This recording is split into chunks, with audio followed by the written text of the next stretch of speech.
No llores si me amas. Leo el Evangelio de San Juan, capítulo 6, del versículo 48 al versículo 51.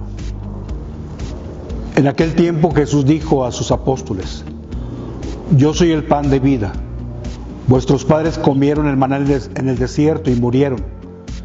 Este es el pan que baja del cielo para que quien lo coma no muera. Yo soy el pan vivo bajado del cielo. Si uno come de este pan vivirá para siempre. Y el pan que yo les voy a dar es mi carne para la vida del mundo. Palabra del Señor.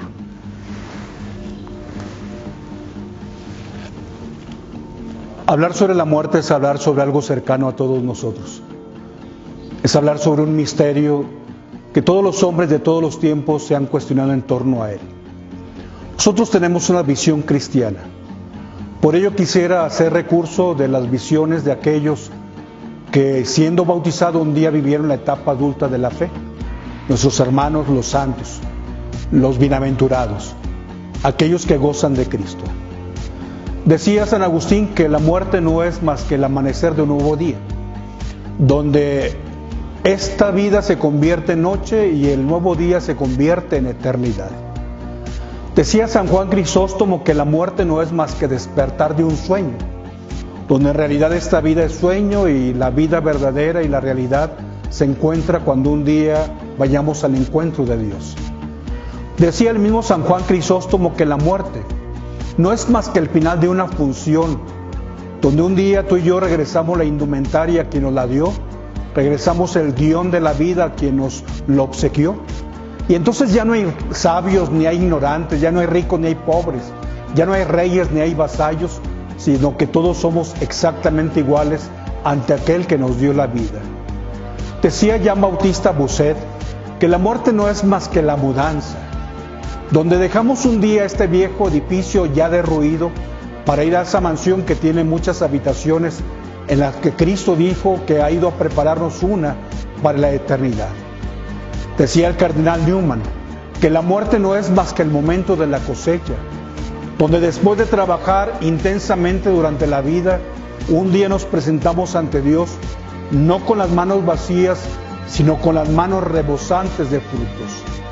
Decía San José María Escrivá de Balaguer que la muerte es el día de la fiesta, que cuando alguien quiere ir al día de la fiesta, quiere que las hojas del calendario se deshojen vertiginosamente, y cuando llega el día, quiere que las manecillas del reloj marquen el tiempo preciso para gozar de la alegría, de la dicha y la calidez al lado de las personas que uno ama.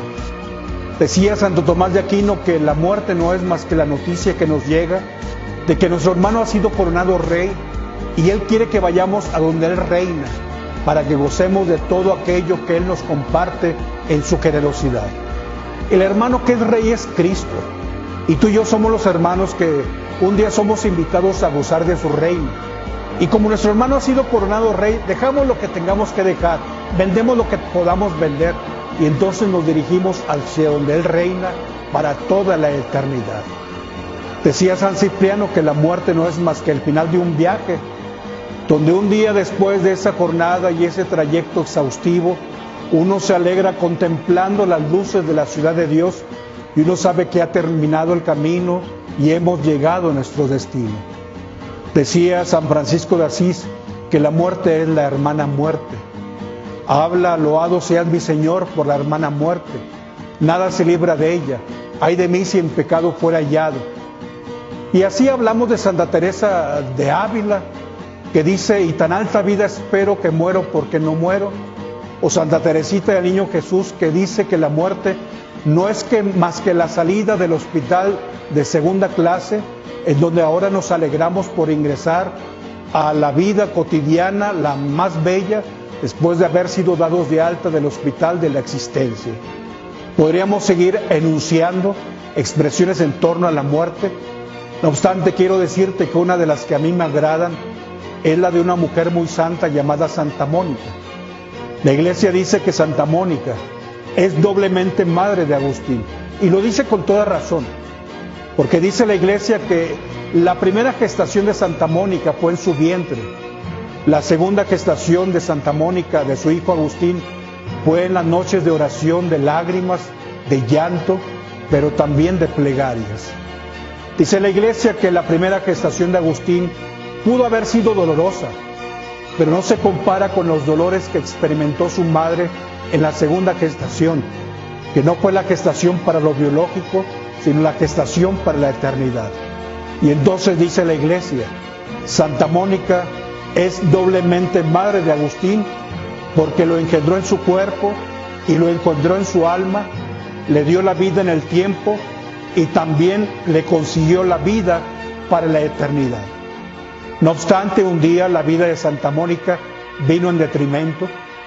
Un día su cuerpo, cansado, exhausto, enfermo, sintió los rigores de la inexorable huella del tiempo en la existencia, y un día Santa Mónica está próxima a la muerte. San Agustín nos narra en su libro de las Confesiones la muerte de dos seres queridos.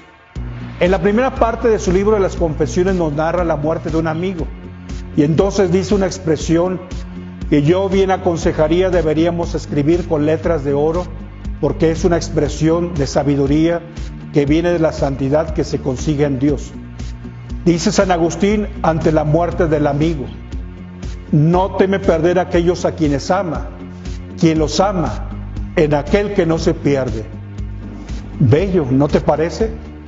No teme perder a aquellos a quienes ama, quien los ama en aquel que no se pierde. No obstante, en la segunda parte del libro de las Confesiones, él narra la muerte de su madre. Efectivamente, estaban ellos en el puerto de Ostia, un puerto cercano a la ciudad de Roma. Ahí residían. Y una noche San Agustín experimenta la cercanía de la hermana muerte que está haciendo su danza en el tejado de su propia existencia. Santa Mónica entonces le dice a San Agustín que tiene ganas de hacer algo que ella disfruta en demasía. Tú podrás coincidir conmigo que nuestros padres, aquellos que ya emprendieron el camino, solían tener ciertos rituales, solían tener ciertas acciones que disfrutaban.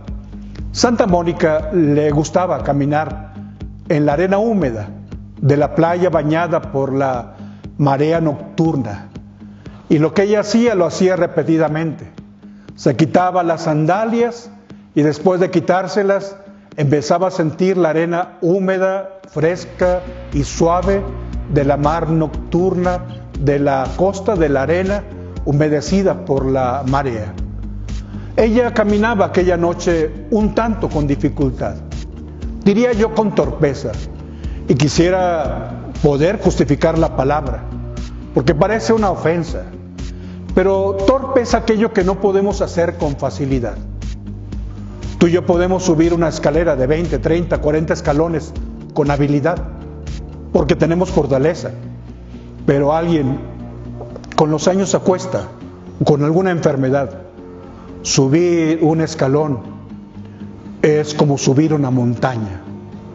Un día el cuerpo de Santa Mónica estaba torpe, ya no tenía la misma destreza de cuando era su juventud. Y Agustín veía cómo su madre caminaba con dificultad y él la llevaba del brazo, mientras que ella caminaba lentamente, pero con una sonrisa en su rostro. San Agustín, mientras tanto, al ver a su madre que caminaba difícilmente, empieza a llorar porque sabe que gran parte del deterioro que su madre experimenta ha sido provocado por la vida disoluta que él ha vivido. Tú lo conoces la historia, hasta un hijo con una mujer, de la vida que malamente le llamamos la vida fácil, y así toda una vida de lágrimas, de esfuerzos que le llevaron a su madre que durante 30 años gestara en lo espiritual aquel que gestó 9 meses solamente en lo corpóreo. Agustín ve a su madre caminar difícilmente, y es entonces cuando él empieza a no contener algunas lágrimas que escurren por sus mejillas. Santa Mónica, en aquel cielo hermoso nocturno, ve en el reflejo de la contraluz o el contrarreflejo de la luz de la luna que refleja la luz del sol, digamos, a la luz de la luna, ve las mejillas que empiezan a rodar por las mejillas de su hijo. Y es entonces cuando Santa Mónica le da a su hijo un consejo que agradecemos a Dios su hijo haya querido compartirnoslo. Aquella madre le dice a su hijo: no llores si me amas. Si conocieras el don de Dios y lo que es el cielo, si pudieras oír el cántico de los ángeles y verme en medio de ellos, si pudieras ver los horizontes, los senderos, los caminos por los que ahora atravieso, si pudieras contemplar como yo la belleza ante la cual las bellezas languidecen, créeme, el día en que tu alma vuele hasta este cielo al cual yo te he precedido, el día en que la muerte venga a desatar tus nudos como está rompiendo los que a mí me encadenaban, ese día me verás en transfiguración, en éxtasis, feliz, ya no esperando la muerte, sino avanzando juntos, pues te llevaré de la mano por senderos nuevos de la luz y de la vida. Enjuga pues tu llanto y no llores si me amas. Aquella madre le estaba dando a su hijo una de las lecciones más importantes en la fe cristiana. Sí, aquella madre, una mujer sencilla, una mujer con la ciencia apenas necesaria, pero sobre todo con la ciencia del corazón, ahí donde Dios da la sabiduría. Le estaba dando la lección sobre el último artículo del credo a uno de los dos más grandes doctores de la iglesia. Sí, el doctor más eximio, el más sabio, el más competente, el más prolífico del primer milenio.